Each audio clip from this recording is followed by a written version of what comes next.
in Nigeria, it's the last day of campaigning for Saturday's presidential election, but violence continues to overshadow the run-up to the vote. There's also hope, of course. Several countries, including the United States, have called on all parties to take a firm stand against violence and hate speech by their supporters. The appeal comes hours after a Senate candidate was killed by unknown gunmen in the southern city of Enugu. Nigeria has faced decades of insecurity challenges caused by armed groups in the north as well as separatists in the south. There are 18 candidates who are competing to become president, but polls indicate there are only 3 front-runners to replace Muhammadu Buhari. At least 93 million people are registered to vote. The Commission is committed to free, fair, and credible elections in compliance with the electoral legal framework and the letter and spirit of the peace accord. All political parties and candidates are hereby reassured of the Commission's neutrality. INEC is not a political party. We have no candidate in the election. Our allegiance is to the Federal Republic of Nigeria, and our loyalty is to Nigerians. And that's the Nigerian head of the Electoral Commission there. And Arise's political editor and director of news, Sumner Sambo, joins me now in the studio for more. Good to see you, Sumner. Do you think this country is ready for the election on Saturday after all the build-up? Thank you, Charles. From all we've seen with the distribution of the sensitive electoral materials, we can say for now that everything seems to be going well, except for the pockets of violence that we're having in some areas, and which we've seen security forces not, going forward to nip some of those issues in the bud. Like, we had the senatorial candidate killed in Enugu State in southeast of the country. But in other parts of the country, things are going on smoothly, except that the police need to actually step up their, their network of, covering this election in such a way that we do not see, those pockets of violence actually, transforming to be bigger security issues. Like in Kano today, where we had the NNPP holding their last campaigns, and then we had the APC, and then of course at PDP. The same yes, time. The police called all of them together for a safe briefing and asking them to call off the campaign rallies. But they refused. Like the NNPP, they said they were going ahead. And so, sometimes some of the politicians actually think that the police is being used by maybe the governing party, and so at times they also want to differ with the police on certain instructions.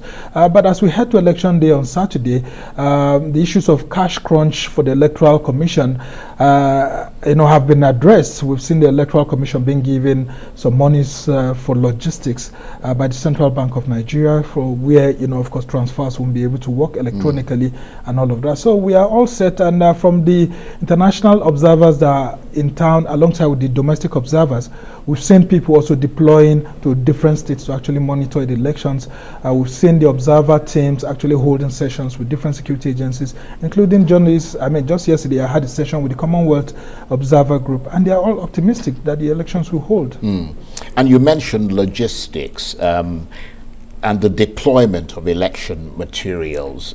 What are you hearing about that? How is that going? Because there seem to be some concerns, particularly in far-flung areas, riverine areas, that sort of thing. Yes, the major challenge that we may see coming during that Saturday's election, it will be the youth corps members who will be taking, there's what's called rack, where they actually go to get supplies for their various polling units. Now, if there's any threat of violence, the youth corps members that have been deployed to help the Electoral Commission with the conduct of the election will actually stay back and be afraid, and that may affect the polls opening on time.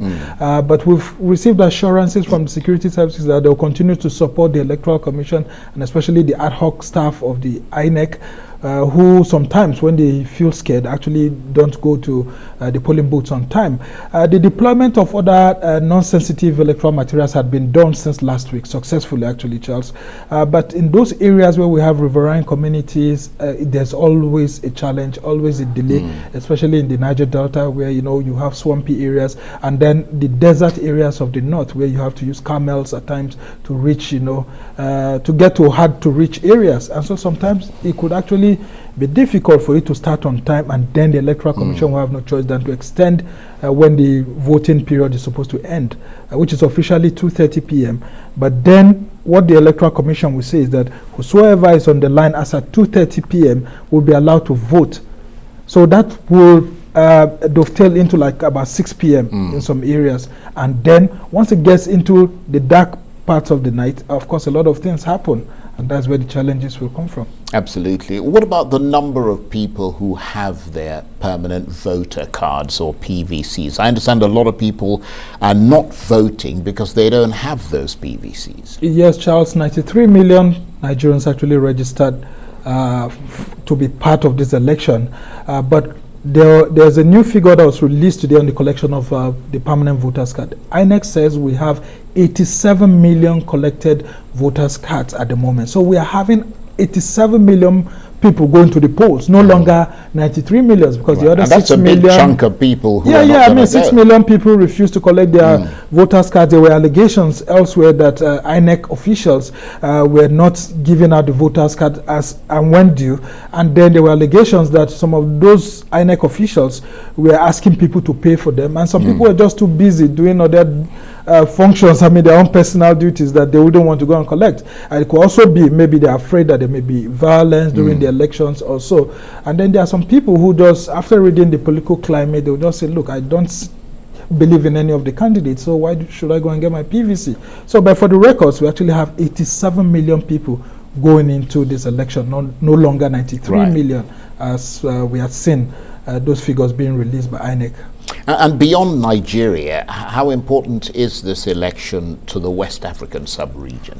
Very important, Charles, because we've seen military intrusion into countries like Burkina Faso, Mali, and the list keeps going on, Guinea and so on. So Nigeria, apart from being the largest democracy on the continent, actually needs to show good example to the West African sub-region for people to believe that democracy can work, and it's still working. This is our 24th year since the return to the Fourth Republic. Yes, are there issues here and there? We do have a lot of those issues. In fact, it will excite you to know that the 87 million voters that we have, it's almost like covering the entire voters you have in West Africa during the elections. So it's very important for Nigeria to be able to show good example. That's why you see lots of interest from the EU, the Commonwealth, the AU, and all of that. I mean, Nigeria is the biggest parties in Nigeria this weekend, and we hope it goes on well, so that we'll enjoy ourselves and clean some glasses at the end of the day, and not have bullets and other security reports here and there that will be, that will lead to a lot of discontentment, and then of course the results will be rejected. So, let's enjoy the big party. Well, we certainly hope that we can. Sumner, thank you very much indeed. Sumner Sambo is Arise's Director of News and also political editor.